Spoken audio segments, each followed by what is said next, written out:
Hello everyone, I am Bhumi Bagohil and today I will present Frankenstein and how it's adapted on screen. These are my academic information. So let me give you a brief introduction of Frankenstein. It is a novel by Mary Shelley and it combines gothic horror and science fiction. And it is a story of Victor Frankenstein, who is a student of natural science who creates artificial men from pieces of corpses.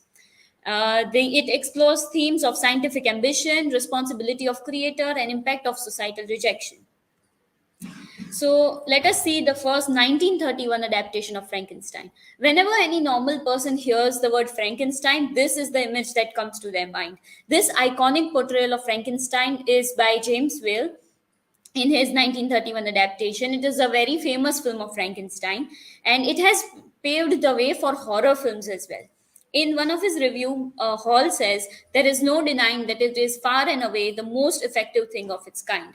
However, it is quite different in story from the original novel because it is an adaptation of an adaptation. This film is adapted from Peggy Webling's 1927 play, and so it differs in many things. And some of the smaller things like Victor Frankenstein is changed to Henry Frankenstein, and there are additional characters as well.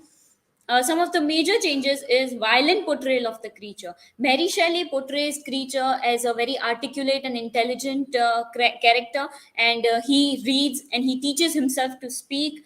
And this is not focused in James Whale's adaptation. The creature is very violent, and the philosophical aspect of the creature is ignored. And this film also shows a favor of science. Mary Shelley portrays science as a dangerous thing with unintended consequences, and we should be scared of it. Here, Henry Frankenstein is celebrated for creating the monster and like advancing the science. So the movie portrays favor of science. Another notable adaptation is 1994 Mary Shelley's Frankenstein by Kenneth Branagh.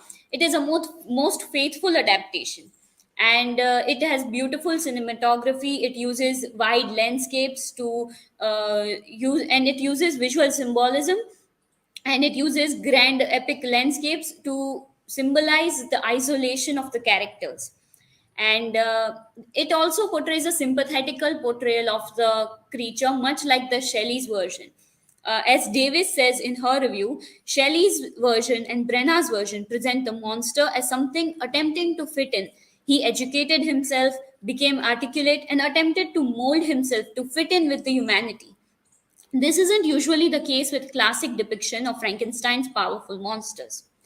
Other than that, there is a significant change in the ending. So there is in Branagh's version, we have this character, Bride of Frankenstein, you can say. So she is created out of the dead body of Elizabeth, and this entire thing is an additional plot which is not present in the novel. In the novel, the creature demands for a female creature, but and Victor makes it halfway, but then destroys his creation himself. Now we have the 2007 Jed Mercurio directed television film Frankenstein. This is one of the modern adaptation of Frankenstein, and it portrays a feminist point of view because Victor Frankenstein is replaced with Dr. Victoria Frankenstein, and she is not some college student. She is a advanced. She is a scientific researcher in stem cell, and she is experimenting with cloning technology. So there is a significant advancement of science as well. And in Mary Shelley's times, the things that were science fiction were now science. And in this film, there is a maternal relationship is explored. So Dr. Victoria Frankenstein creates a clone of her son so that her son might get a organ donation and might live. But then, due to some mishap, the creature gets the blood of the son and he develops consciousness, you can say. And so that is how the movie goes, and it also has an ambiguous ending. It does not have a definite ending with the death of the monster or the death of Dr. Victoria Frankenstein. Both of them are taken to a government research facility, and we don't know their fate, so there is an ambiguous ending. Then we have 2015 Frankenstein, directed by Bernard Rose. This is told from the creature's perspective. And now, finally, the creature has a name called Adam. This is, of course, a nod to Milton's Paradise Lost. And Adam is artificial life form created by Dr. Mary and Victor Frankenstein. So here both the Victor and his wife create this creature, and Adam, and they create him not out of reanimating the dead, but out of nowhere, you can say. One of the producers says in an interview to Kay, while older version of Frankenstein have focused on reanimating the dead, Frankenstein explores creating the life from nothing, just as Mary Shelley originally imagined. This movie kept many of the themes of the novel just as it is, and just updated the scientific part, you can say. These are other notable adaptations. These are not technically very much similar to the novel, you can say. So we have The Bride of Frankenstein, directed by James Whale. This is a sequel to the 1931 version, and in here a new character of bride is introduced. Then we have Victor Frankenstein, directed by Paul McGuinn, and it is from the perspective of Igor. Now, Igor is a assistant of Frankenstein. Again, it comes from James Whale and not from the novel. And then we have Frankenweenie, directed by Tim Burton. And in here, a young Victor Frankenstein uses the power of electricity to resurrect his dead dog. And then his entire class finds out about this, and they also start resurrecting their dead pet animals. And that is how this story goes. And now to conclude, through this, we saw the timelessness of Frankenstein as well as the advancement of science. We saw that in the older versions how all of this, creating of this creature was a mystery and it was something new. And in modern adaptations, we see that it is possible. And so that is how we saw the advancement of science. We also saw the progress of movies from black and white to the ones with CGI techniques and all. So, yeah, these are my references. And thank you. Any questions?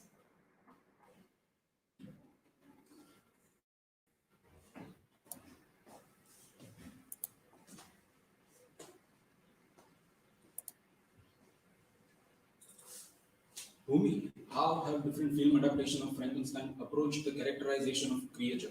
Okay, so there are, as I said, in 1931 version, creature is, it is a horror film. So creature is just this mindless animal. He does not know anything. He does not speak, and his communication is limited to grunts, and that is how he is portrayed in there. Brenha's version portrays it much similar to the Shelley's version, like a sympathetic character. And Adam from the 2015 version is portrayed as a person who has grown up but has a child's brain, and he is quite innocent as well. And that is how he is. And in the 2007 version, the creature is portrayed as a small baby, and because it was an accident and he was made from the cloning technology of a baby, so he's created as a baby, and there is not really much of characterization of that, you can say.